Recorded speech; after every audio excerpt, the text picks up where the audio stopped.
Kasih tepuk tangan untuk Tuhan. Harus selalu semangat ketika datang ke gereja ya. Saya ingat sejak saya pertama kali kenal Tuhan, saya rasanya nggak sabar minggu depannya mau ke gereja lagi. Siapa di sini excited hari ini kita bisa beribadah bersama-sama? Kasih tepuk tangan sekali lagi untuk Tuhan. Praise the Lord. Puji Tuhan. Saya mau ajarkan satu lagu lama sebelum saya sampaikan firman Tuhan. Nggak tahu chordnya atau nggak, lama banget ini. Ya, kami datang penuhi panggilan-Mu Tuhan. Tahu lagu itu ya? Wah, umur berapa? Mari kita semua bangkit berdiri nyanyikan ini. Dengan apa yang dapat kami berikan, kami penuhi amanat agung-Mu. Kami penuhi amanat agung-Mu. Menyelamatkan jiwa yang tersesat. Kami datang penuhi panggilan-Mu Tuhan. Dengan apa yang dapat kami berikan? Dengan apa yang dapat kami berikan? Kami penuhi amanat agung-Mu. Kami penuhi amanat agung-Mu. Melayani yang lemah dan terbeban. Urapi kami Tuhan dengan kuasa Roh Suci. Berikan hati yang terbeban dan penuh kasih ilahi. Penuhi kami dengan kuasa dari tempat yang tertinggi. Dan teguhkan semua kesaksian. Sekali lagi kami datang penuhi panggilan-Mu. Kami datang, musisi yang lain, menuhi panggilan-Mu Tuhan. Dengan apa yang dapat kami berikan, kami penuhi amanat agung-Mu. Menyelamatkan jiwa yang tersesat. Kami datang penuhi panggilan-Mu. Kami datang penuhi panggilan-Mu Tuhan. Dengan apa yang dapat kami berikan, kami penuhi amanat agung-Mu. Melayani yang lelah dan terbeban. Angkat tangan, urapi kami Tuhan dengan kuasa Roh Suci. Berikan hati yang terbeban dan penuh kasih ilahi. Penuhi kami dengan kuasa dari tempat yang tertinggi. Dan teguhkan semua kesaksian.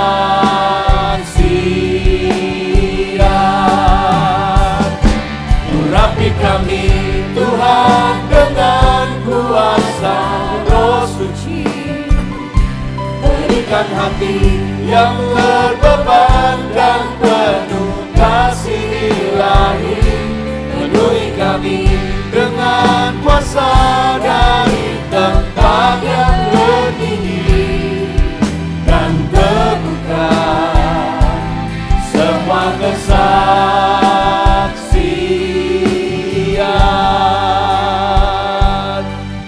Dan teguhkan semua kesaksian. Dan teguhkan kesaksian kami. Dan teguhkan semua kesaksian. Yang rindu dipakai Tuhan, beri tepuk tangan. Kemuliaan kembalikan bagi Yesus. Haleluya. Praise the Lord. Thank you all. Silakan duduk kembali. Setelah NYC, jangan sampai api kita padam untuk memberitakan Injil. Karena penginjilan itu lebih ke gaya hidup saudara. Disiplin itu harus dimiliki setiap anak Tuhan dari hari ke hari. Saya nggak lupa berapa banyak formulir baptisan yang diambil dengan iman. Totalnya belasan ribu. Puji Tuhan, hampir 1.000 dibaptis saat itu. Masih ada 10.000 PR kita. Saya tidak mudah lupa komitmen Bapak Ibu Saudara, Bapak Ibu, ya saudara-saudara ya. Nah, saya mau ajak kita untuk melihat satu firman Tuhan, saya mau bicara kepada Anda tentang bersaksi sebagai gaya hidup. Dan kita buka sama-sama dulu ayatnya, 2 Korintus pasal 4. Harta rohani dalam bejana tanah.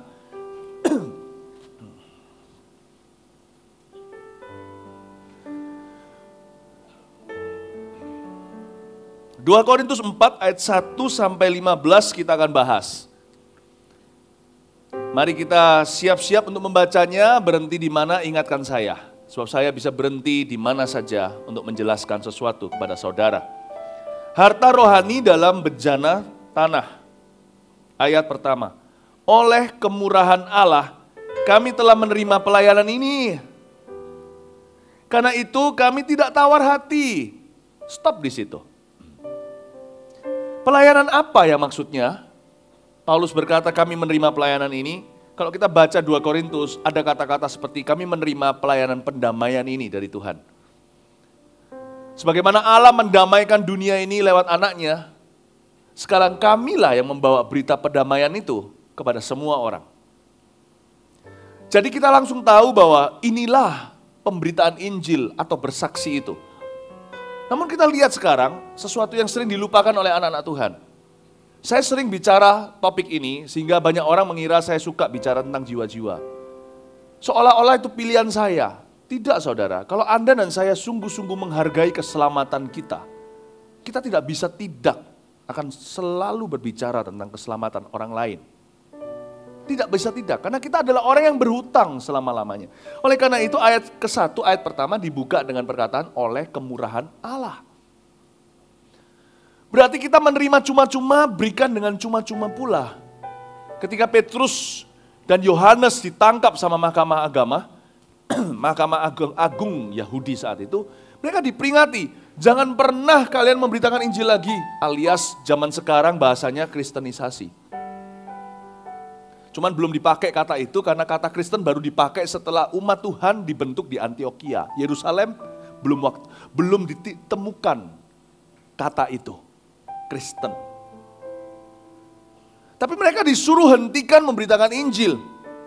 Petrus dan Yohanes mengucapkan sebuah kalimat yang begitu dalam, yang membuat saya berkaca, bercermin setiap hari sebagai orang Kristen atau anak Tuhan. Dia berkata, judge for yourselves, nilailah sendiri. Apakah kami lebih baik mentaatimu, manusia, atau mentaati Allah? Sebab kami tidak mungkin bisa bungkam, tidak mungkin kami berhenti berbicara sesuatu yang kami lihat dan kami dengar. Nggak mungkin kami bisa tutup mulut, karena kami sendiri mengalaminya. Oleh kemurahan Allah. Kita orang yang berhutang, saudara. Jadi bersaksi itu gaya hidup, bukan karena ada NYC. Bukan karena ada KKR. Dan saya berkhotbah ini bukan dari teori, demi pertumbuhan gereja, supaya kursi kosong ini terisi saja. Saya adalah orang yang mempraktekkannya. Istri, anak saya, semua tahu bahwa hari ini saya melakukan firman ini. Dan saya berbuah-buah dalam kebenaran ini. Saudara-saudara, oleh kemurahan Allah, di situ kita diingatkan. Jangan pernah berkata bahwa bersaksi itu adalah kegiatan. Bersaksi atau tepatnya saksi, menjadi saksi Kristus itu status. Yesus berkata kalau Roh Kudus akan kukirim kepadamu, kamu gak akan sendirian lagi. Dia akan bersaksi tentang aku, kamu pun harus bersaksi demikian. Karena dari dulu kamu sudah mengikut aku. Dengan kata lain, kalau Roh Kudus tinggal di dalam dirimu, dialah roh kesaksian, kamu pasti bersaksi. Gak mungkin tidak. Itu sudah manifestasi Roh Kudus yang paling terutama di dalam kehidupan orang percaya. Bukan rebah, kita gak setiap hari rebah setiap saat, bukan? Kerinduan bersaksi yang mengobar, membara, menunjukkan vitalitas rohani kita. bahwa kita masih dekat sama Yesus. Orang yang sudah menganggap kesaksian, bersaksi maksudnya itu sebagai sebuah kegiatan atau apalagi sebagai keharusan, terlebih lagi sebagai beban dan terpaksa, orang itu sudah boleh dikatakan kehilangan cinta mula-mula. Sama dengan kalau kaki bengkak, kemungkinan asam urat. Manifestasi Roh Kudus itu hidup tinggal aktif dalam diri seorang adalah dia terbeban bagi yang terhilang. Dia ingin menyampaikan berita pendamaian itu kepada orang yang belum merasakan, karena dia sendiri telah merasakannya. Itu yang disebut dengan oleh kemurahan Allah. Oleh kemurahan Allah. Kita lihat ayat kedua. Tetapi kami menolak segala perbuatan tersembunyi yang memalukan. Kami tidak berlaku licik dan tidak memalsukan firman Allah. Sebaliknya kami menyatakan kebenaran dan dengan demikian kami menyerahkan diri kami untuk dipertimbangkan oleh semua orang di hadapan Allah. Sebenarnya memberitakan Injil itu natural saja. Asal hidup kita itu ya menjauhi dosa, memberitakan Injil itu mudah. Karena dikatakan di sini, kami tidak berlaku licik, tidak memalsukan firman. Kami menyatakan kebenaran dan serahkan diri kami untuk dipertimbangkan semua orang. Sebenarnya orang yang mau memberitakan Injil merasa dirinya kurang sempurna, kurang bisa bicara segalanya, itu sebenarnya alasan. Alasan sesungguhnya di hati setiap orang kenapa tidak mau memberitakan Injil, karena dia merasa ada dosa di hidupnya. Saya membuat sebuah keputusan yang radikal dalam hidup saya. Saya jauhi kebiasaan lama saya dulu. Manusia lama saya, setiap kita punya original sin atau dosa asal-usul. Ada orang yang suka marah, ada yang kecanduan alkohol. Yang gak kecanduan alkohol, minum alkohol, kita berpikir kenapa ya orang bisa suka barang ini, kecanduan sekali. Kayak minum spiritus gitu loh. Tapi ada orang kalau gak minum, bisa betul-betul sakau rasanya. Ada orang suka merokok. Ya, itu bukan dosa asal usul saya. Saya di Singapura ditawari seorang teman saya, orang Jepang waktu saya masih sekolah, belum kenal Tuhan, Kristen-Kristenan. Saya dikasih rokok, padahal mentol itu biasa. Bukan rokok yang berat. Saya hisap sekali. Saya berkata, saya ngomong sama dia, bodoh kamu. Kenapa kamu kecanduan yang beginian? Gak enak, tapi saya punya kecanduan saya sendiri. Setiap orang punya kecanduannya sendiri. Setiap orang punya bakat lah istilahnya. Saya jauhi bakat saya itu. Demi Tuhan saya jauhi. Saya beritahu pada diri sendiri, aku gak mau pegang barang-barang yang membuat aku kecanduan itu. Apapun itu, setiap kita beda-beda. Karena aku mau dipakai oleh Tuhan. Ketika saya jadikan bersaksi sebagai gaya hidup saya beroleh kekuatan penuh untuk bisa berkata tidak kepada dosa. Karena saya punya tujuan. Saya ada kerinduan untuk dipakai oleh Allah. Lain cerita loh ya, kadang-kadang kalau kita jadikan formalitas membeku semuanya, kita jadikan acara, banyak orang begini. Setelah acara retreat contohnya pulang, jatuh lagi dalam kebiasaan buruk apapun itu. Karena dia merasa, loh, waktu dia di atas sana dia merasa hiper sekali. Dia merasa high sekali secara rohani. Waktu turun merasa kosong, jatuh lagi. Banyak cerita begituan di kalangan anak muda. Jangan anak muda, orang dewasa juga banyak. Kalau kita punya orientasi bersaksi itu adalah acara atau program semata, kita akan yoyo, selalu roller coaster, naik dan turun. Sebentar up, rasanya dosa kita sama sekali tidak bernafsu, tapi sebentar down ketika semua sepi kita jatuh. Tapi kalau Anda dan saya bisa mengenakan satu senjata rohani, tidak mudah kaki itu terpleset atau terantuk oleh batu. Namanya kasut kerelaan, memberitakan Injil damai sejahtera, Efesus 6. Kalau kita jadikan memberitakan Injil sebagai gaya hidup, kita akan punya kekuatan moral untuk berkata kepada apa yang tidak bermoral. No! Aku mau dipakai Tuhan. Itu yang membuat saya selama bujangan tidak pernah tidur dengan gadis atau perempuan siapa-siapa. Karena saya berkata, aku mau dipakai Tuhan untuk memberitakan Injil ke bangsa-bangsa. Itu menjadi kekuatan buat saya, baik hari Minggu ada acara, ada KKR atau tidak. Apalagi saya waktu itu belum berkhotbah saudara, saya nggak bergantung spotlight untuk membuat saya merasa hidup secara rohani. Saya punya gaya hidup sendiri dan itu tersembunyi dengan Kristus. Saya selalu excited bergairah, kapan dan di mana saya akan bertemu dengan orang yang Tuhan tentukan untuk saya menangkan. Sebab saya terngiang-ngiang di telinga saya, perkataan Tuhan kita yang berkata, kamu kujadikan penjala manusia. Jiwa-jiwa, memenangkan jiwa-jiwa sebenarnya terlebih dahulu, pertama-tama baik untuk kita, bukan baik untuk jiwa-jiwa itu saja. Kenakan kasut kerelaan memberitakan Injil damai sejahtera. Jangan pikir tentang acara. Ada nggak ada acara, saya ini nggak bergantung acara. Ada nggak ada NYC, ada nggak ada KKR, ada nggak ada FKA. Saudara-saudara, dari dulu sekarang sampai selamanya Tuhan, by God's grace ya, saya akan tetap demikian. Saya selalu akan dipakai oleh Tuhan. Itu pikiran saya, itu kerinduan saya, itu mimpi saya. Dimanapun dan kapanpun, dengan cara yang tidak terduga. Makanya saya harus ready setiap waktu. Ketika Tuhan memanggil saya, bukan mati, untuk dipakainya. Jadi kita mengerti ayat 2 ini, kami menolak segala perbuatan tersembunyi. Karena Tuhan mau presentasi lewat hidupku. Jangan pernah pesimis saudara, di sini jangan ada yang merasa dirinya itu biasa. Anda mesti punya mimpi untuk dipakai Tuhan lebih. Jangan bergantung program gereja. Jadikan itu perjalanan hidupmu atau gaya hidup. Jadikan itu pengalamanmu setiap hari dengan Kristus. Amin, saudara-saudara.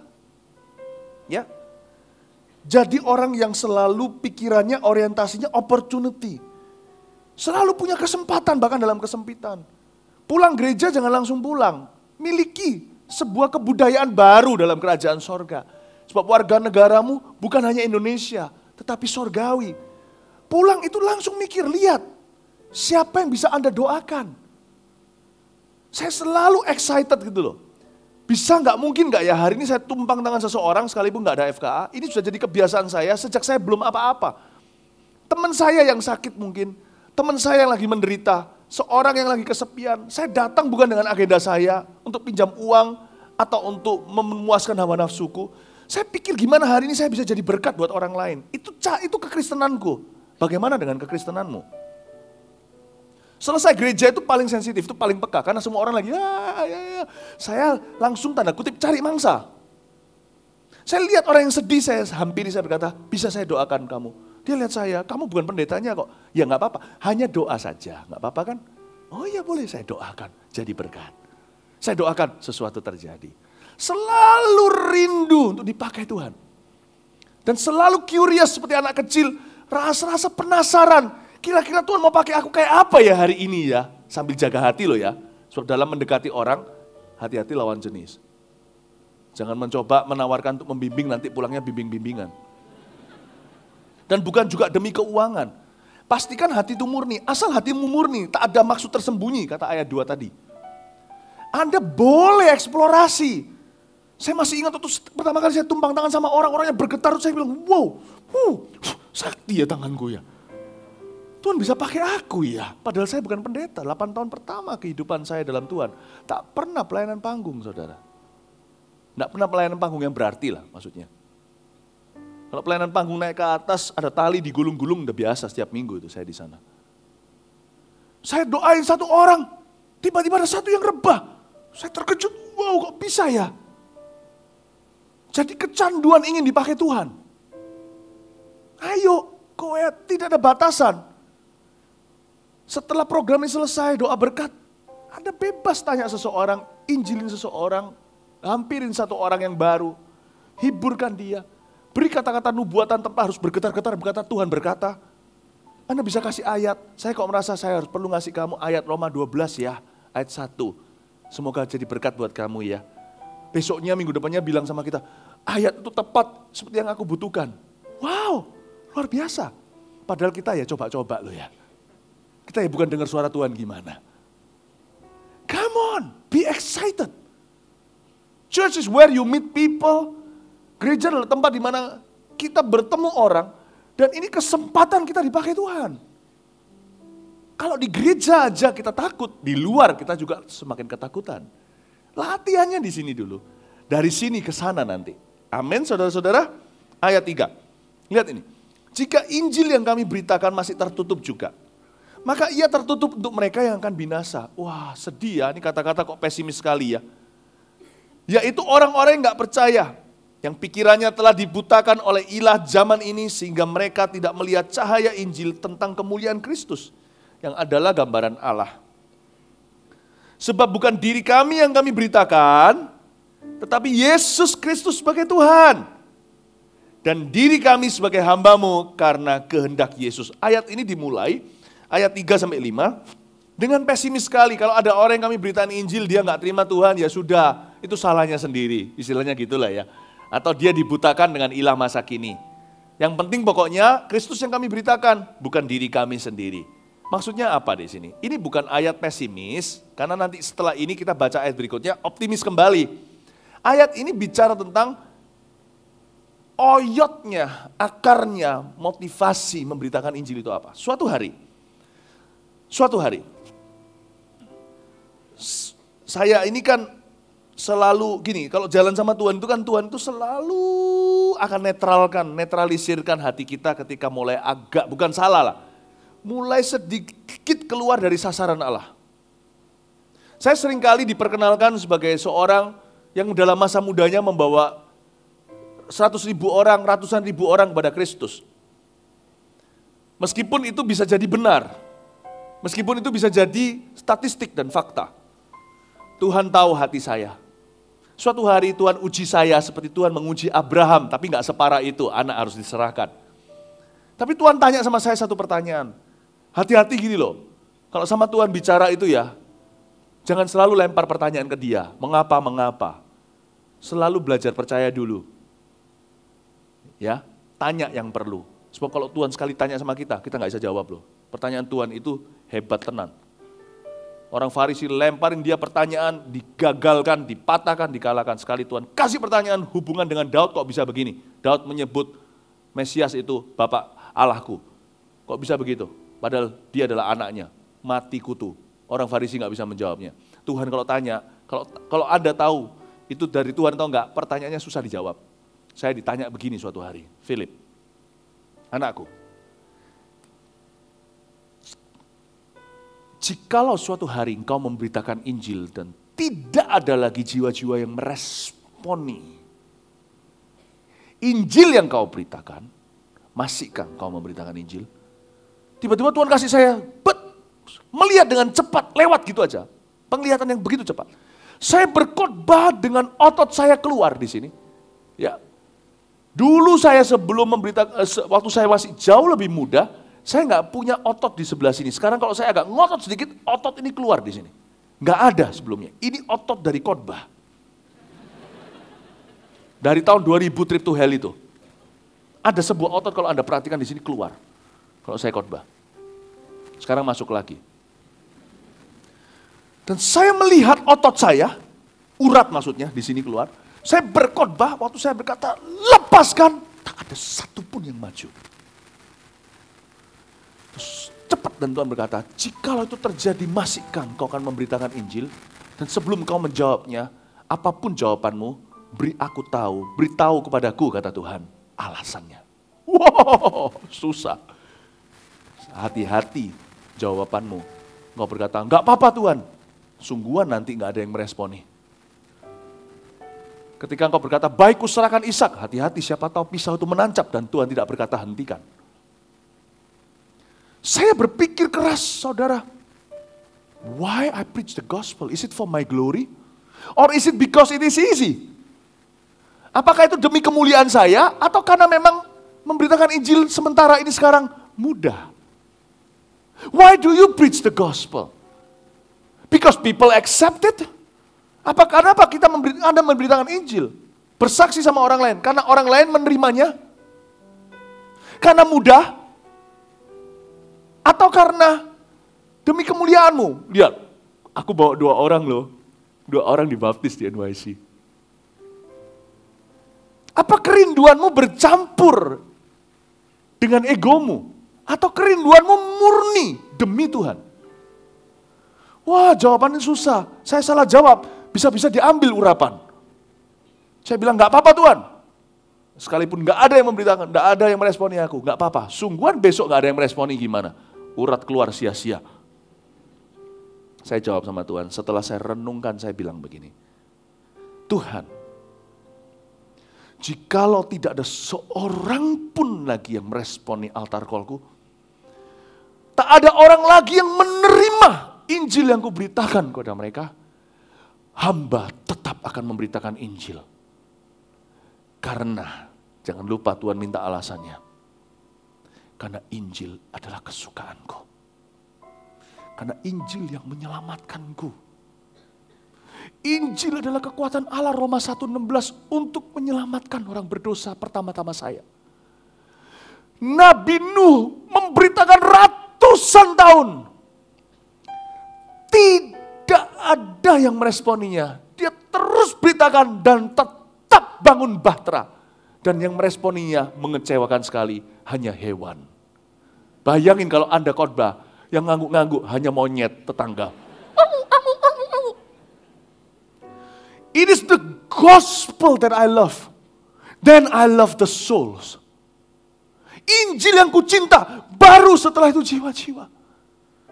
Karena Injil tentang Yesus mati untuk dunia. Dia menyelamatkan mereka. Saya harus teriak di atas atap dan beritahu sama semua orang, Yesus telah mati bagimu. Kau tidak harus hidup seperti itu. Dia bangkit, dia akan datang kembali. Ini bahteranya, masuklah. Gak ada yang masuk kecuali Nabi Nuh dan istrinya, 3 orang anaknya.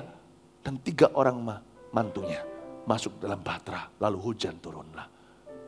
Itu pun yang keluarga yang masuk mungkin terpaksa. Karena keluarga pendeta harus ikut semuanya jadi jemaatnya. Nabi Nuh tetap sukacita, tidak ada kesan terpaksa. Dia beritakan, dicaci maki, dibilang gila, dibilang fanatik segala, diludahi mungkin, dituding-tuding. Nabi Nuh tidak keberatan. Waktu bahtera ditutup, dia nggak dari jendela berkata, ne. Tidak ada dianya di dalam pemberitaannya. Baik ketika dia dipercaya, dia nggak merasa seperti dia yang berhasil. Baik ketika dia ditolak, dia nggak merasa dia gagal. Karena cintanya adalah kepada Tuhannya. Do you preach the gospel that way? Saya bilang sama Tuhan Yesus, karena alasanku, karena Injil yang kucinta. Dan Injil itu kebenaran. Rasul-rasul kan bilang gini sama Tuhan. Ketika Tuhan bilang, kamu gak mau sekalian meninggalkan aku tah? Setelah 400 orang meninggalkan Yesus di Galilea. Tuhan bilang apa? Kamu gak mau tinggalkan saya? Rasul Petrus berdiri dan berkata, gua mau kemana? Engkau yang punya firman kehidupan. Sekalipun tak seorang pun meresponi aku lagi, ini buyar semuanya, saya tetap akan beritakan firman. Saya tetap akan beritakan firman. Kalau tidak ada tuaian beneran, yang ada beneran hanyalah tanaman gandum di depan saya akan beritakan firman dan segala kebenarannya. Saya tetap akan beritakan firman. Karena saya tahu firman itu kebenaran. Makanya itu Markus 16 berkata seperti ini, bukan? Beritakan Injil ke segala makhluk, dalam bahasa Inggrisnya creature. Kalau manusia tidak mau mendengarkanmu, beritakan ke hewan. Bukan mereka diselamatkan, Tuhan tidak tebus mereka. Kalau tidak ada orang lagi mau mendengarkan berita pengampunan, saya akan bicara pengampunan kepada bulan. And I will still go home feeling blessed. Saya masih pulang merasa diberkati. Saya pulang merasa berhasil. Karena keberhasilanku bukan angka, tetapi komitmenku pada berita yang memerdekakanku itu. Berita yang mulia, bahasa Inggrisnya glad tiding, kabar baik itu.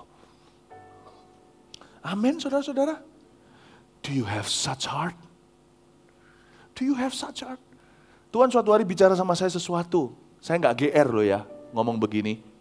Tuhan bilang, Philip, aku menunggu ada orang sepertimu lagi. Akan kuurapi dia. Tapi saya berkata, Tuhan, sudahkah kau temukan? Belum, katanya. Ini subjektif, tidak ada di firman. Ini pengalaman saya dengan Tuhan. Karena saya berkali-kali ajarkan bahwa saya ambil formulir baptisan itu, bukan hanya ada NYC. Sekarang saya tidak ambil lagi, karena penyertaan Tuhan telah meningkat dalam kehidupan saya. Saya tunggu. No, Tuhan menunggumu. NYC sudah lewat, bukan? Kita lihat, hari Sabtu ini ada yang dibaptis karena ada orang yang ambil kemarin itu disimpan. Masih terbeban nggak? Nggak ada acaranya sekarang.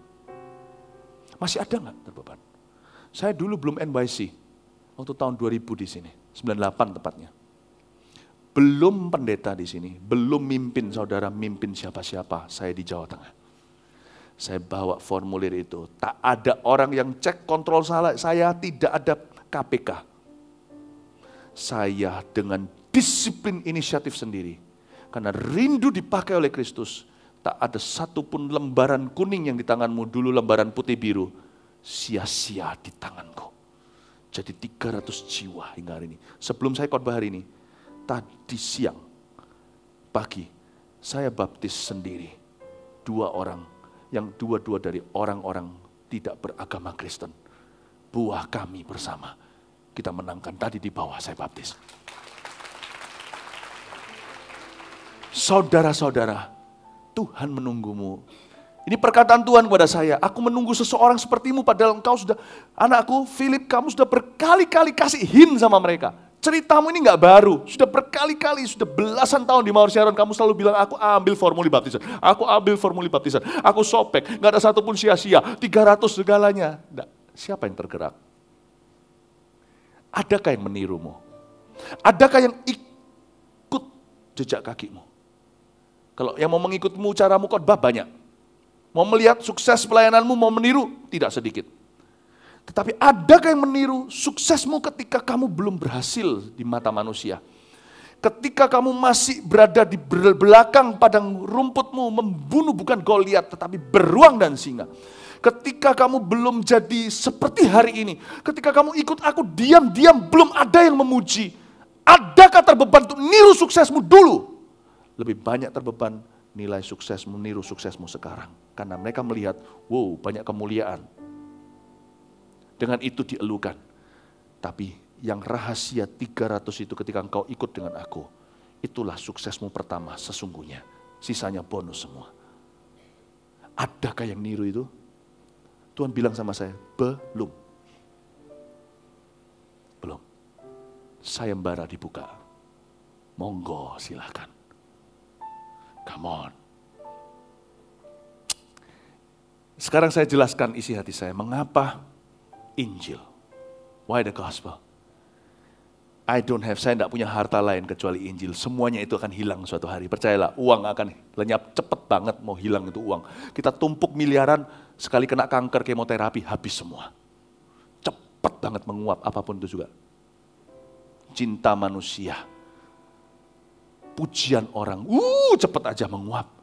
Orang bisa elukan, besok berkata salibkan. Hanya satu hartamu yang ada di bejana tanah liat itu, yaitu Injil yang memerdekakanmu. That's the only thing that will give you eternal life. Satu-satunya akan memberimu hidup yang kekal itu. Amin, saudara-saudara. Kita lanjutkan sekarang optimisnya. Saya udah gak sabar. Namun demikian, ayat 6 dikatakan, sebab Allah yang telah berfirman, dari dalam gelap akan terbit terang. Ia juga yang membuat terangnya bercahaya di dalam hati kita. Jadi gak mungkin lah ya. Injil kan tadi dikatakan, kalau orang diberitain Injil masih gak percaya itu karena digelapkan. Tapi ternyata dikatakan, tapi Allah berfirman kok, kata Paulus. Dari gelap terbit terang. Dan pasti terangnya bercahaya di hati. Pasti Injil itu berbicara ke dalam hati orang berdosa, sekeras apapun juga. Saya berkali-kali melihat, saya masih belajar, iman saya itu juga dibangun berdasar pengalaman.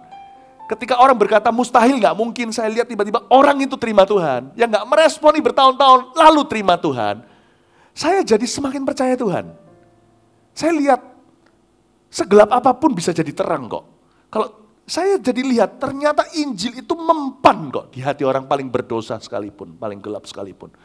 Dalam pengalaman, gak usah lah, kita dari firman lah imannya, dari pendengaran saja. Dari pengalaman aja membuktikan loh, belum lagi pendengaran. Kalau saya baca di ayat Alkitab, langsung saya percaya, karena ini firman Tuhan. Gak usah di sinilah, tutup buku dulu. Ya, yang kelas murahan kayak pengalaman aja membuktikan loh, kalau firman ini benar. Apalagi waktu saya baca di Alkitab, bahwa di dalam Tuhan tidak ada namanya gelap yang tidak bisa jadi terang. Dan Tuhan pasti membuat terangnya bercahaya di dalam hati kita, supaya kita beroleh terang dan dari pengetahuan tentang kemuliaan Allah yang nampak pada wajah Kristus.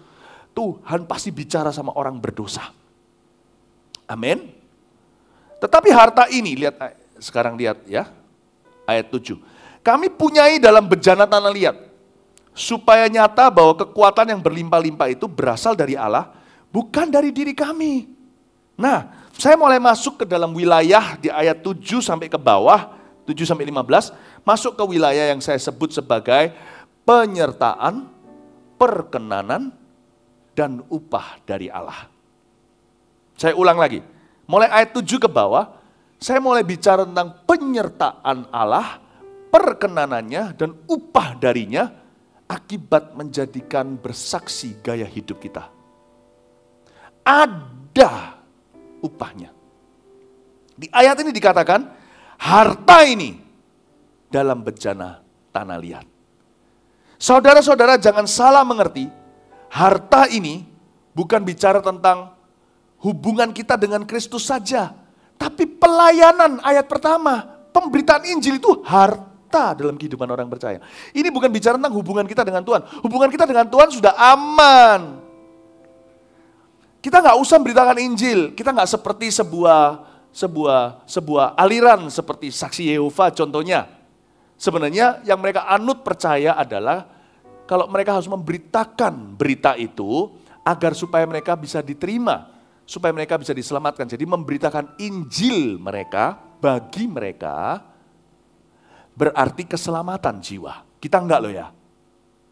Harus tahu jelas bedanya loh ya. Jadi kalau kalian lihat, ada orang-orang, salah satu, dua orang biasanya mereka berdua pakai helm rapi, pakai dasi, baju putih, sepedaan di jalanan.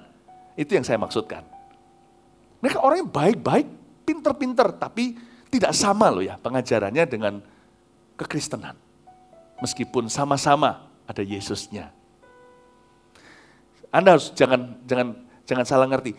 Kita punya hubungan dengan Tuhan nggak tergantung kita memberitakan Injil atau tidak. Nah itu juga yang membuat kasih karunia ini disalah ngerti sehingga membuat banyak orang Kristen jadi asal-asalan memberitakan Injil.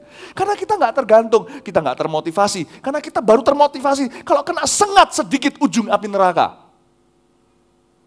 Saya nggak pernah. Fear is the worst motivation. Rasa takut adalah motivasi yang paling buruk. Motivasi yang terbaik adalah kasih. Saya beritakan Injil karena kasih kepada Injil dan Tuhannya Injil itu. Nah, saya mau beritahu bahwa hubungan kita dengan Tuhan sudah aman. Tahukah Anda, ketika penyamun di sebelah Yesus itu mati, dia nggak bisa berbuat apa-apa, dibaptis saja belum sempat kok. Tapi dia masuk surga. Yesus sendiri berkata, sore ini kamu sama aku di Firdaus. Nubuatan Yesus terjadi pukul 3 Yesus mati.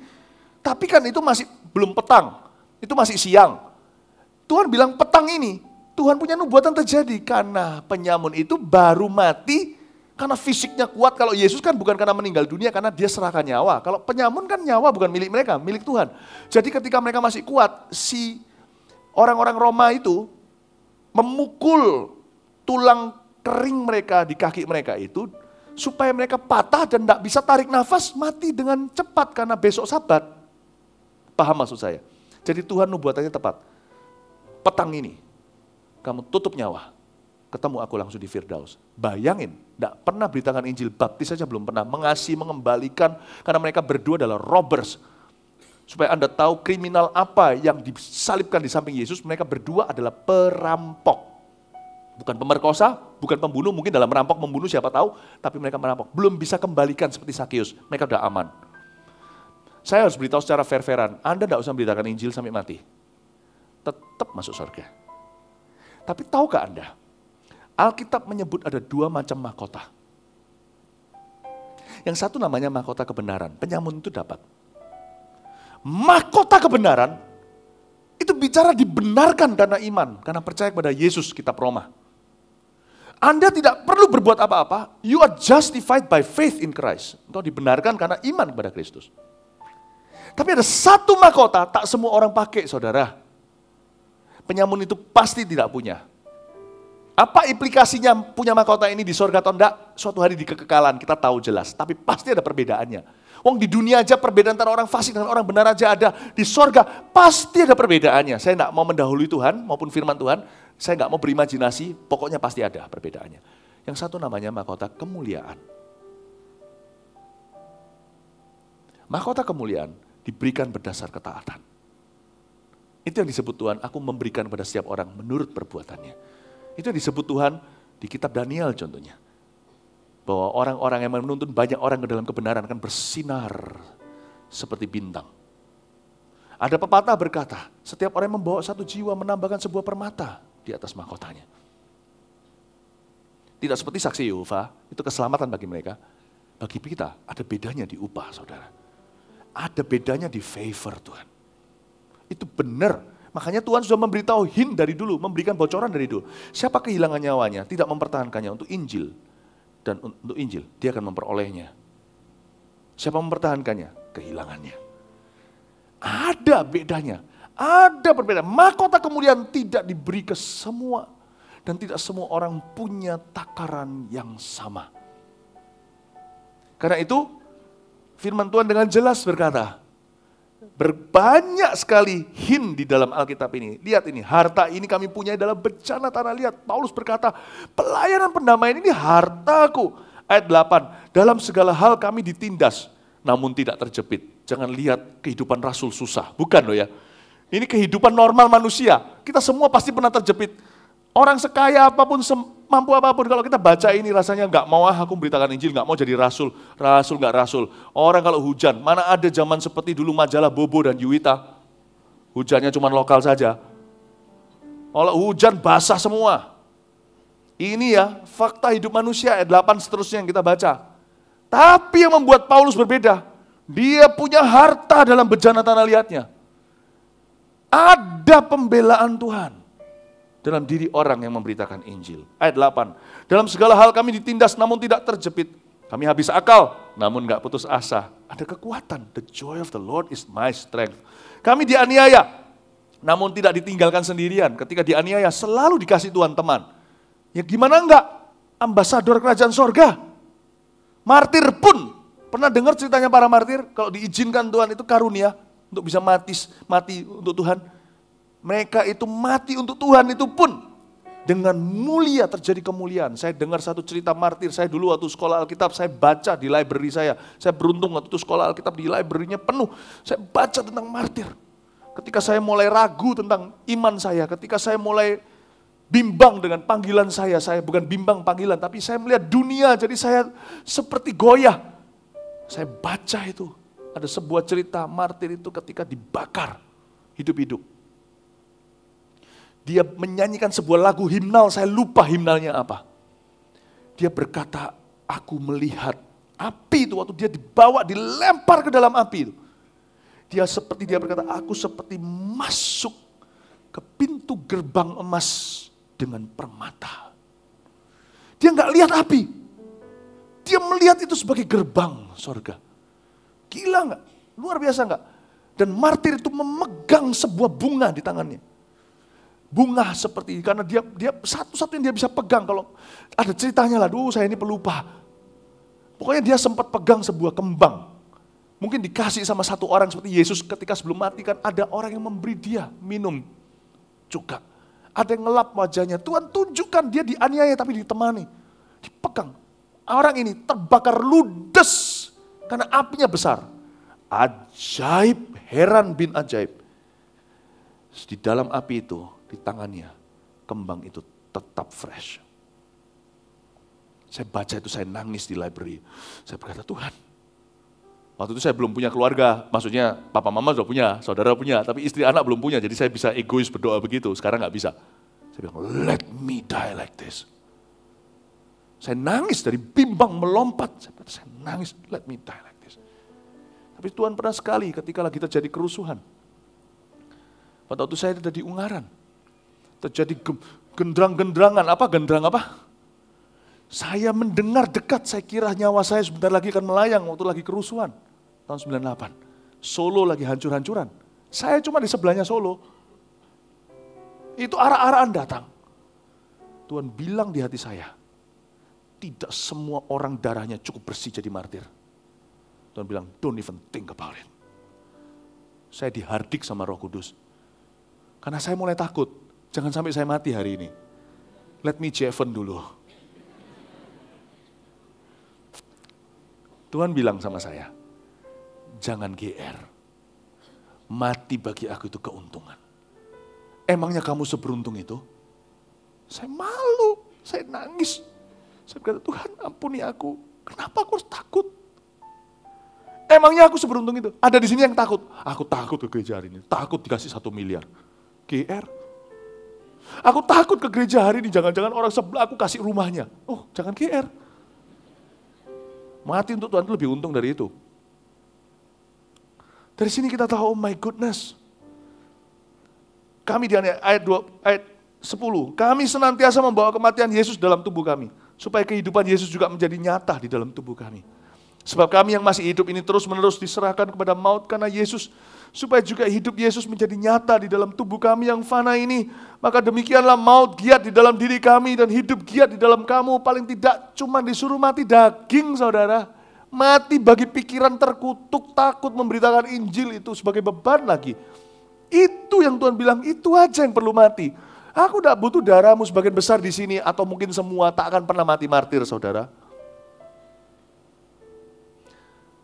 Namun karena kami memiliki roh iman yang sama seperti ada tertulis, aku percaya sebab itu aku berkata-kata. Maka kami juga percaya sebab itu kami juga berkata-kata. Karena kami tahu bahwa Ia yang telah membangkitkan Tuhan Yesus akan membangkitkan kami juga bersama dengan Yesus. Dan Ia akan menghadapkan kami bersama dengan kamu kepada dirinya. Sebelum ayat 14, sebelum ayat 15 kita baca, saya jelaskan sebentar. Paulus berkata, harta rohani dalam bejana tanah liat. Lalu aku ditindas tapi begini, aku dianiaya tapi enggak sendiri. Maksudnya apa? Orang yang menjadikan bersaksi sebagai gaya hidupnya punya favor dengan Tuhan. Bukan berarti mereka selalu kaya, enggak apa-apa. Ada yang martir loh ya, saya peringatkan. Tapi saya bicara tentang penyertaan Tuhan. Bukan hanya orang itu berjalan dengan Tuhan, sejak dia terima Tuhan, kita semua berjalan dengan Tuhan kan. Kita sempoyongan, tetap harus kembali ke jalan yang benar. Domba yang masuk ke lembah kekelaman, Mazmur 23, dituntun ke jalan benar oleh karena namanya. Kita yang berusaha jalan sama Tuhan. Tapi orang yang memberitakan Injil, sebaliknya, Tuhan jalan sama dia. God walks with them. Tuhan jalan sama mereka. Itu penyertaan. Penyertaan itu Immanuel. God is with me. Not only I'm with God. Are you a Christian? Yes, I'm a Christian. But a gospel preaching Christian?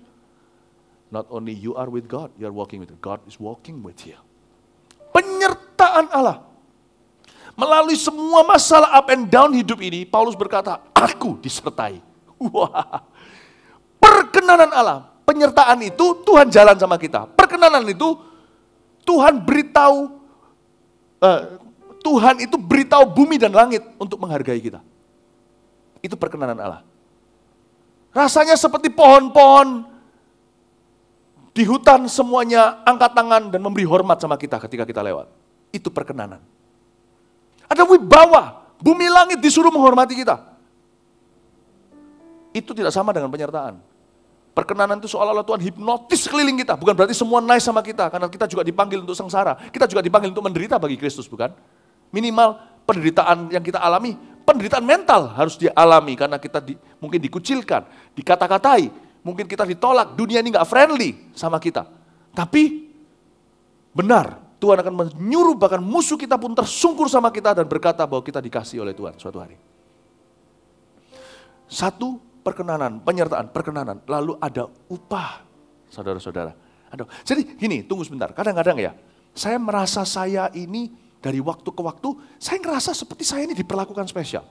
Ketika sebelum saya GR, saya merasa kadang-kadang kalau orang itu melakukan sesuatu, kalau orang itu disertai Tuhan, bisa saja dia salah ngerti, lalu berubah jadi kesombongan. Karena dia merasa dia lebih rohani dari orang lain. Nah itu salah.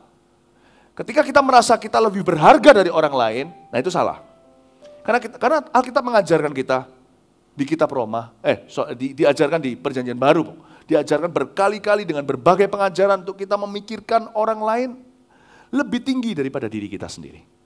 Dan jangan berpikir melebihi kapasitas takaran iman kita. Ya kan? Ketika kita memikirkan, aku anak emas Tuhan, itu pemikiran yang kekanak-kanakan atau duniawi. Tapi benar saya harus bisa mengakui berkali-kali saya diperlakukan istimewa oleh Tuhan. Dalam berbagai keadaan dan kondisi saya nggak bisa ceritakan. Satu persatu, terlalu banyak.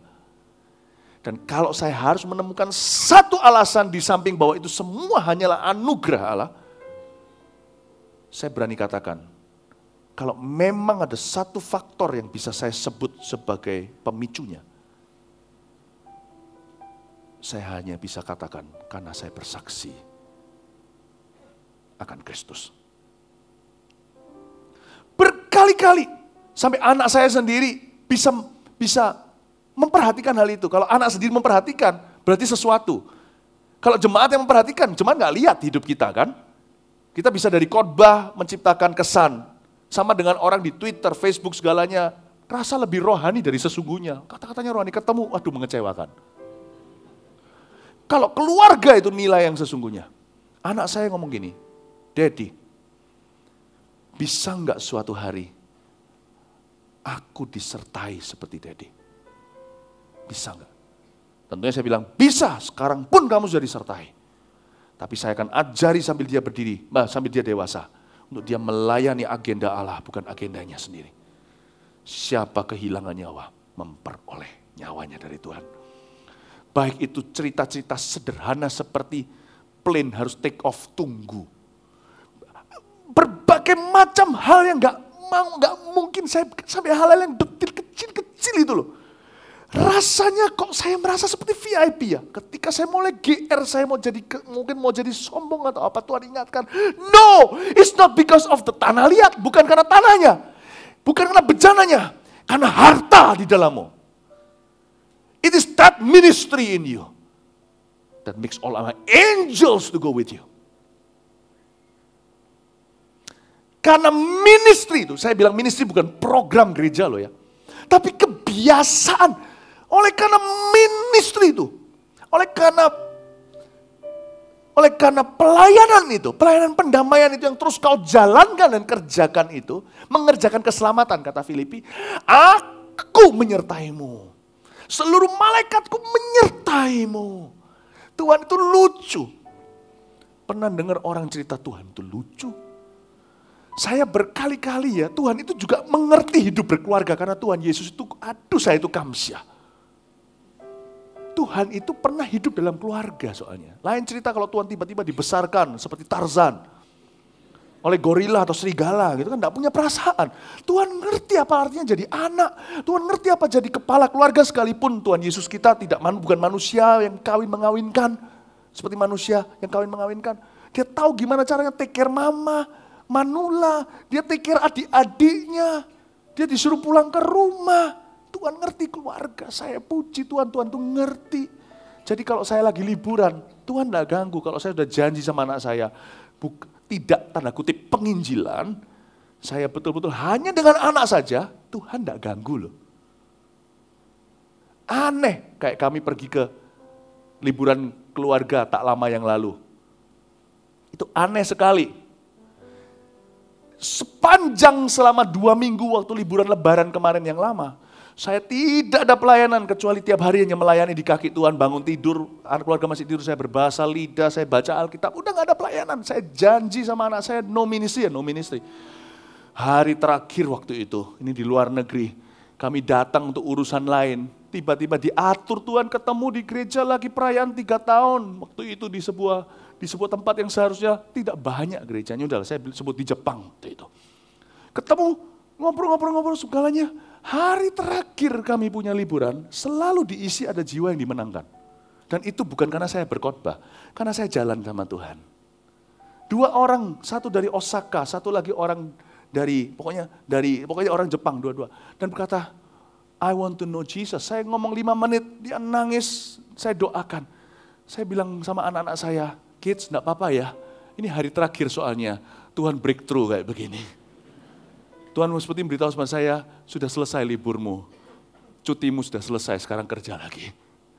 Pulang ke Indonesia. Enggak usah lama-lama, barusan ini kan liburan. Ini baru minggu ini kan kita ada hari besar. Sebelum saya pergi kemarin ini, sempat kami pergi ke Bali, datang 1 orang ke gereja, hari saya terbang sorenya. Datang 1 orang berkata, saya dalam keadaan diserang setan, tiba-tiba dengar suara, ini bukan orang Kristen. Beritahu sama saya, cari pendeta Philip Mantova. Dia akan tuntunmu ke dalam kebenaran. Dia datang. Saya baptis dua-dua. Bukan saya sendiri yang baptis, saya mau pergi langsung. Saya biasanya nggak baptis orang, kecuali beberapa orang saja yang sangat-sangat super dekat. Dibaptis di sini. Saya tumpangin tangan, terima bahasa roh.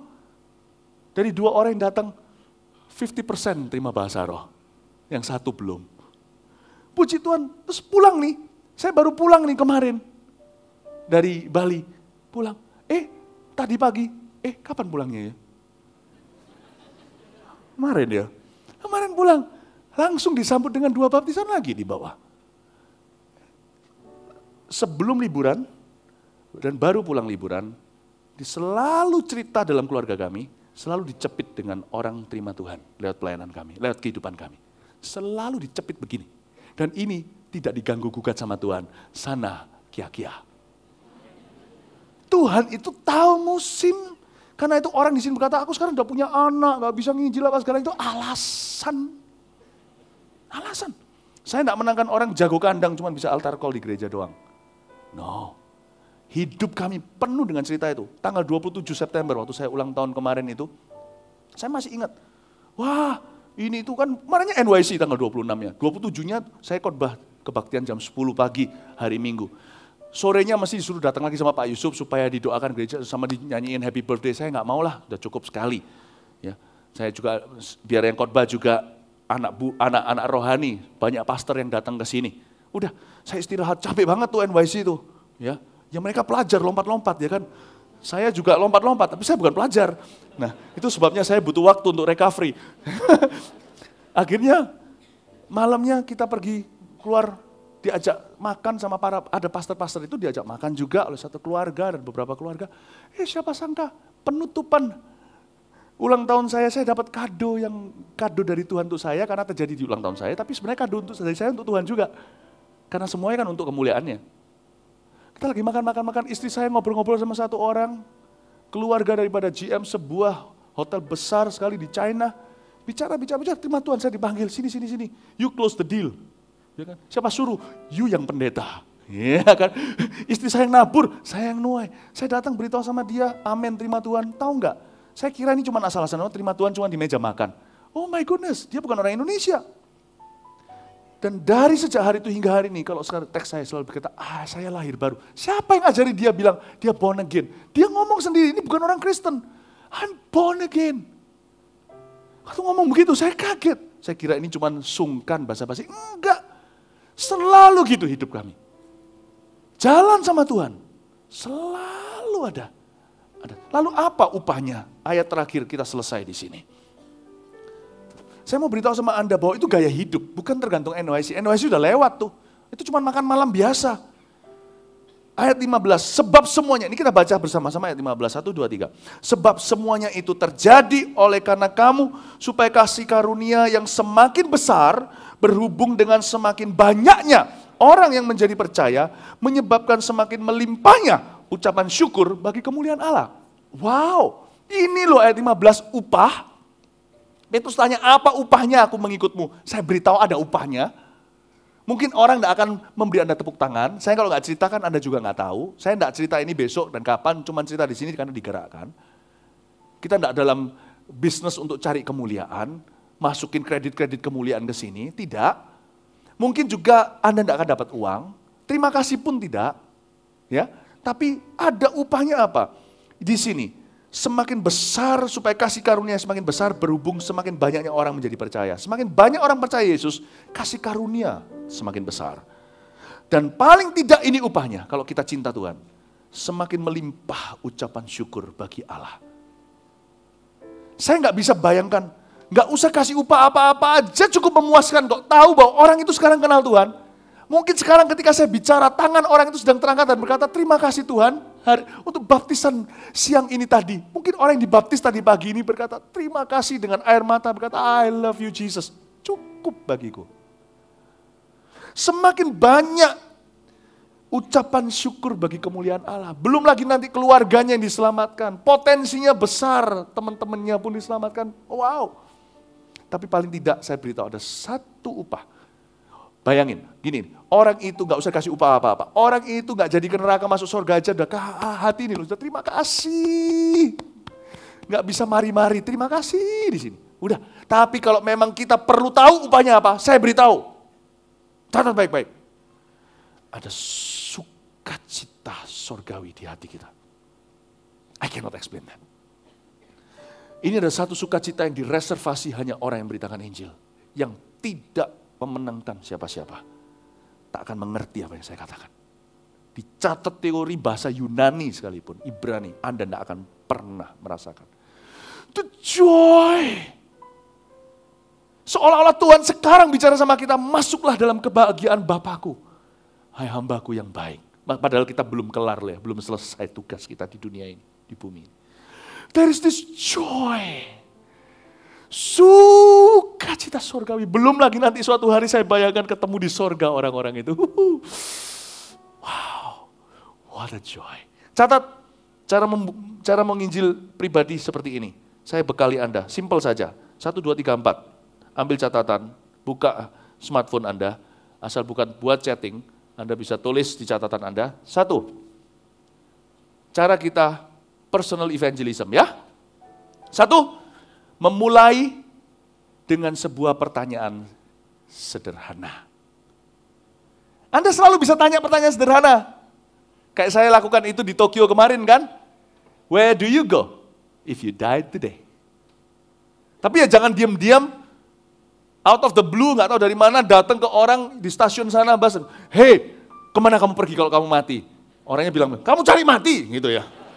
Enggak, dimulai dengan penginjilan tipe A dulu, yaitu Anda dengan orang yang Anda sudah kenal, yang Anda targetkan dengan doa puasa.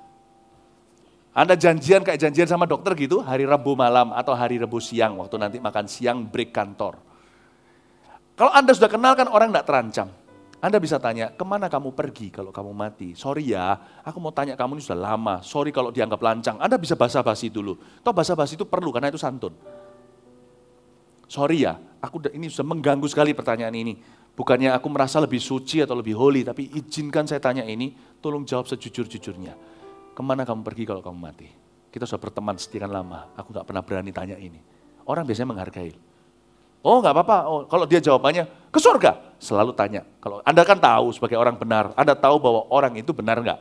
Anda kan tahu, kita bisa menilai segala sesuatu, ada Roh Kudus dalam diri kita. Kita tahu apakah orang itu sudah lahir baru atau enggak. Kalau enggak, jangan menyerah di situ, ke surga. Oke, ya udah, bagus kalau gitu. Udah loh, Tuhan, udah ke surga loh ya. Anda selalu tanya pertanyaan berikutnya, mengapa? Nanti kan dia kasih alasan yang tidak alkitabiah. Anda bisa koreksi dari sana. Terjadi perbincangan. Tapi mungkin pertanyaan itu terlalu berat. Anda bisa dengan cara menawarkan sebuah jasa. Aku kok hari-hari ini, aku tahu mungkin ngomong gini agak aneh ya, kamu sama aku kaku gini ngomongin, tapi gak apa-apa wis, daripada aku menyesal. Aku rasa kamu perlu didoakan sesuatu, ada sesuatu enggak? Atau kalau enggak, gak usah kerasa-kerasan. Nanti dia bilang, enggak, aku gak kerasa apa-apa, tambah kita harus menelan ludah kita. Langsung aja tanya straight. Can I pray for you for anything? Biasanya orang tidak menolak doa. Kecuali orang yang betul-betul anti, enggak karun, enggak tahu. Aku marah-marah, ya sudah, oke, sorry. Tapi biasanya kalau Anda kenal, Anda tidak akan ketemu orang gitu. Karena orang gitu tidak akan jadi prioritas utamamu, pertama-tama. Anda bisa tanya gitu, apa bisa saya doakan? Simple loh, Anda akan lihat the wonder of that question. Anda akan lihat keajaiban bertanya seperti itu, membuka segala pintu. 2, mengutip firman Tuhan tanpa menyebutkan di mana ayatnya. Nanti bingung, Roma 12 ayat 8, maka Efesus pasal 6 ayat 7, orang nanti kena angkanya jadi bingung semua, apalagi dulu yang nyontek matematika. Anda cukup berkata Alkitab berkata, karena itu Anda harus tahu weapon Anda. Kalau baca Alkitab, bacalah ayat-ayat yang Anda tahu ini berbicara orang berdosa, Yohanes 3:16 contohnya. Karena begitu besar kasih Allah kepada dunia, ia menyerahkan anak yang tunggal. Roma 3:23, ya kan? Karena semua orang telah jatuh dalam dosa, kehilangan kemuliaan Allah. Roma 6:23, karena upah dosa ialah maut. Kalau Anda tidak ingat di mana, Anda cuma berkata, Alkitab berkata. Selalu ingat itu, karena Alkitab itulah yang disebut di ayat tadi yang kita baca, dia selalu menciptakan terang di hati orang berdosa ketika disebutkan. Jangan pernah berkata hanya karena kita sudah tahu tuh bolak-balik. Alkitab ini selalu ampuh di hati orang berdosa. Anda pakai buku Kristen manapun juga termasuk before 30, tidak seampuh itu. Kecuali kalau itu ayat firman Tuhan. Ya, Anda pakai ayat firman, kutip firman itu membuat setan dan neraka ketakutan. Karena firman Tuhan adalah firman Tuhan. Yang ketiga, mengarahkan mata pada Yesus. Mengarahkan mata kepada Yesus. Sepanjang pembicaraan itu selalu harus Yesus ini, Yesus itu. Kalau Anda kesaksian pun, ada orang yang kesaksian ujungnya nggak jelas. Ujungnya apa? Setelah kesaksian malah dia memberitakan dirinya, bukan Yesus Kristus. Seperti yang diajarkan di firman yang kita baca tadi. Selalu Yesus ini, Yesus itu. Karena sebenarnya saudara, kita nggak bisa menyelamatkan siapa-siapa. Hanya Yesus yang bisa selamatkan orang. Kayak Petrus ketika lihat Yesus, dia jalan di atas air. Ketika orang matanya ke Yesus, dia akan sadar dia orang berdosa. Dia akan sadar dia perlu juru selamat. Dia akan diselamatkan. Karena nama Yesus sendiri artinya Tuhan menyelamatkan. Ingat ya, selalu Yesus. Anda bisa pakai kesaksian oleh darah anak domba dan kesaksian kita iblis dikalahkan. Tetapi selalu pakai, bukan selalu bilang Yesus ini, Yesus itu. Iya Tuhan Yesus gini kan aku, Yesus jamah aku. Yesus ini, Yesus. Ya, paham ya? Saudara-saudara, kalau orang belum punya keselamatan apa, Anda enggak usah bicara tentang ini, tentang bahkan enggak usah bicara tentang dalam tentang Roh Kudus itu apa. Enggak perlu. Itu nanti ke doktrin berikutnya. Meskipun Roh Kudus lah yang melunakkan hatinya, Anda enggak perlu menjelaskan segalanya. Nanti bingung dia. Loh terjadi malah menjadi pembicaraan ke Allah Trinitas. Padahal yang dia butuhkan sekarang hanyalah seorang penebus. Kayak tadi saya doain orang. Saya bicara tentang Yesus. Saya tanya kenapa Anda mau jadi orang Kristen, jangan hanya memeluk agama atau pindah agama. Setelah bicara selesai, saya bawa ke kolam baptisan. Udah di kolam baptisan saya hanya bilang, Yesus lagi. Yesus masuk ke air, keluar, turun burung merpati, yaitu Roh Kudus. Roh Kudus mau turun atas hidupmu. Angkat-angkatmu Tuhan Yesus, saya suruh ikut. Sebelum saya baptiskan aku, penuhi aku dengan Roh Kudus. Dengan tanda berbahasa lidah. Dia bahkan gak tahu bahasa lidah itu apa. Dengan tanda berbahasa lidah, sekarang Tuhan aku minta, dalam nama Yesus, amin. Tumpang tangan, orang mama langsung berbahasa lidah. Dia mungkin pikir, apa ini? Yang lebih lucu lagi sebelum saya berlibur kemarin, orang itu setelah selesai berbahasa lidah dengan kerasnya luar biasa, setelah itu dia berkata, tolong beri aku penjelasan, apa yang terjadi tadi? Nggak harus mereka tahu segala sesuatu di sini, alami saja.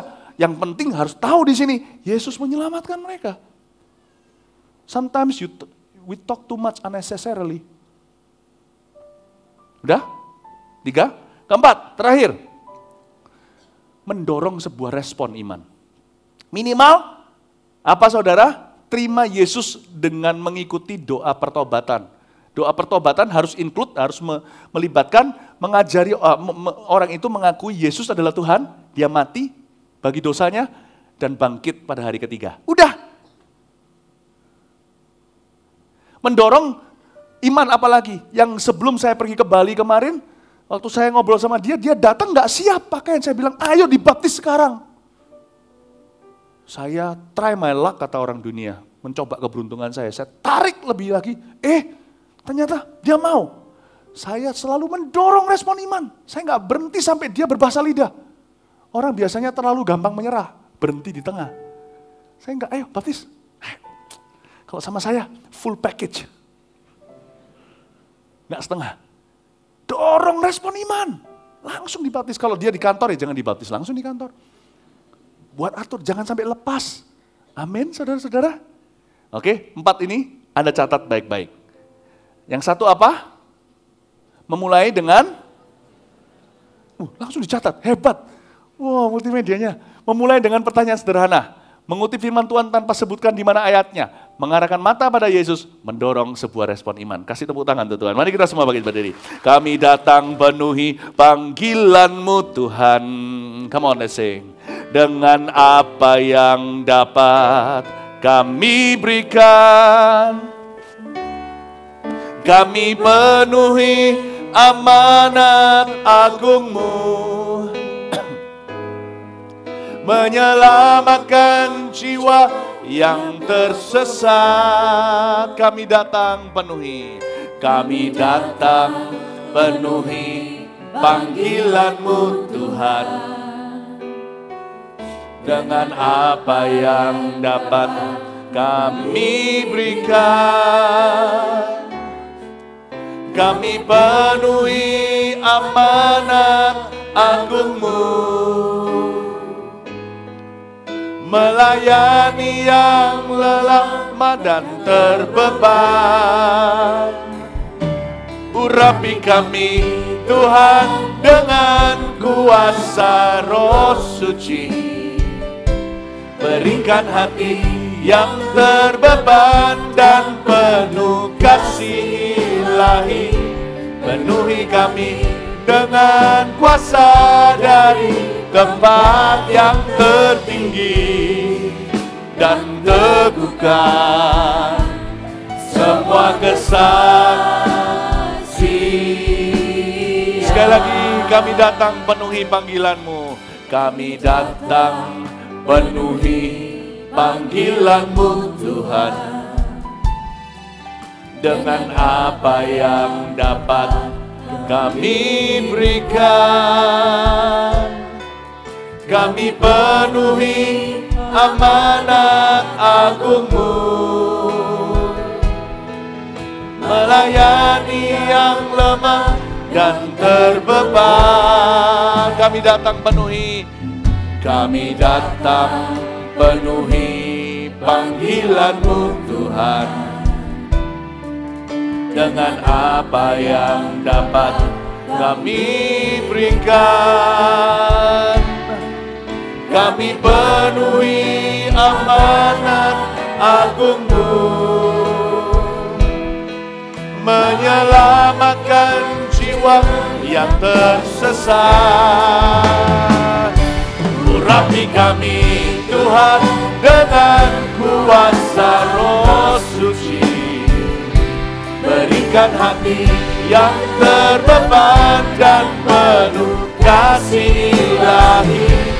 Penuhi kami dengan kuasa dari tempat yang tertinggi, dan teguhkan semua kesaksian.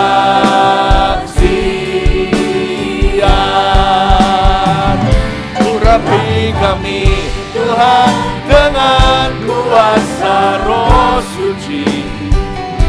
Berikan hati yang terbeban dan penuh kasih ilahi. Penuhi kami dengan kuasa dari tempat yang tertinggi, dan teguhkan semua kesaksian. Ora mama maya sanana maya sanana maya so. Inana maya marala maya sanana maya sanana maya sande. Ina marala maya sanana maya sanana maya so dara maya so. Iyala maya se. Iyala maya so dara maya se. Iyala maya se. Iyama maya so. Ina mama maya sande. Iyala maya sandara mura maya so.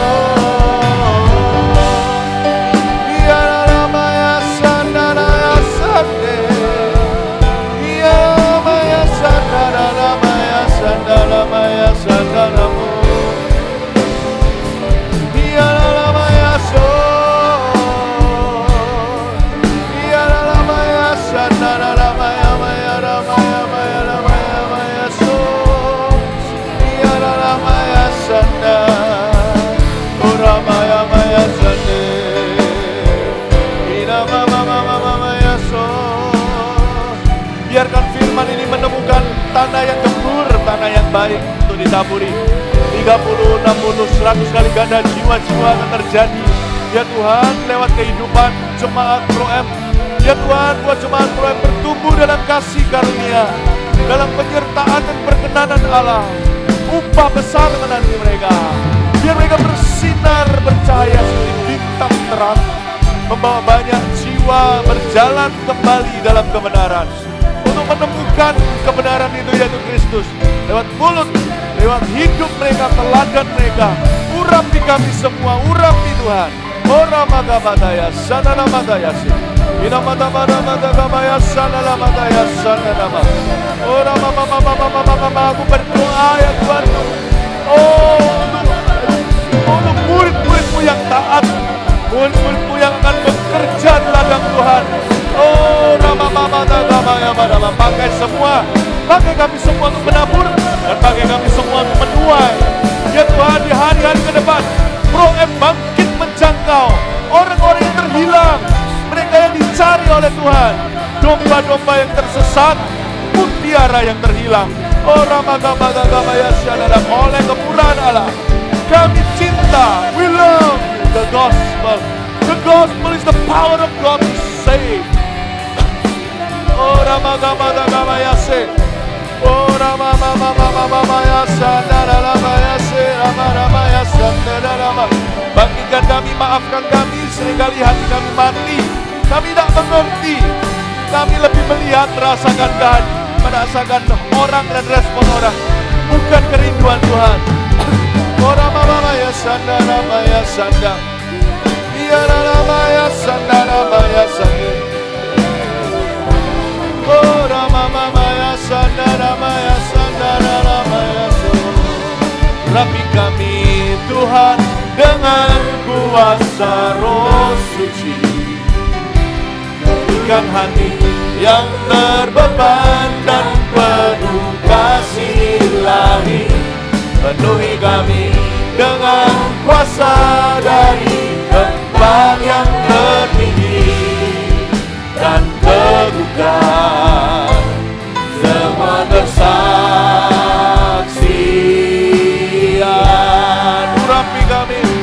Urapi kami Tuhan dengan kuasa Roh Suci, berikan hati yang terbeban dan penuh kasih ilahi.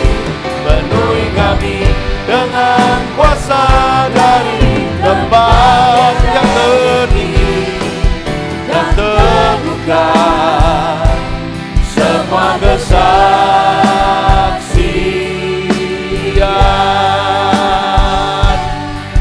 dan teguhkan semua kesaksian.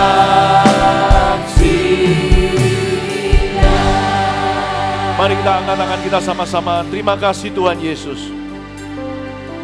Hamba tidak mengadakan altar call malam hari ini karena semua orang harus meresponi call ini. Bapa, ini jemaat-Mu. Biarkan seperti yang hamba tadi mazmur dan doakan, firman ini menemukan tanah yang gembur dan subur. Berbuahkan jiwa-jiwa bukan karena ada mata yang mengawasi mereka. Seperti hamba-Mu mata tidak ada yang mengawasi, hamba tetap jalankan amanat-Mu. Biarkan munculkan orang-orang meresponi-Mu seperti itu, yang Kau akan urapi, Kau beri favor atas tubuhnya, atas hidupnya. Terima kasih Bapa. Aku utus jemaat bukan untuk pulang, tapi untuk pergi ke tempat mereka tinggal atau kemanapun mereka bekerja, dimanapun mereka berada. Untuk pergi mengenapi amanat agung, jadikan semua bangsa murid-muridku. Baptiskanlah mereka dalam nama Bapa, Putra, dan Roh Kudus. Dan ajarkan mereka segala sesuatu yang telah kuajarkan kepadamu, kata Tuhan Yesus. Aku menyertaimu senantiasa sampai akhir zaman. Pulang membawa damai sejahtera. Malam hari ini sampai Maranatha, Yesus datang kembali. Dalam nama Tuhan Yesus. Ketika saya berkata amin, saya minta Anda memberi dorongan iman satu sama lain. Katakan, saya percaya kamu pasti dipakai Tuhan. Ayo kita maju bersama. Kata-kata seperti itu. Amin. God bless you. Good night.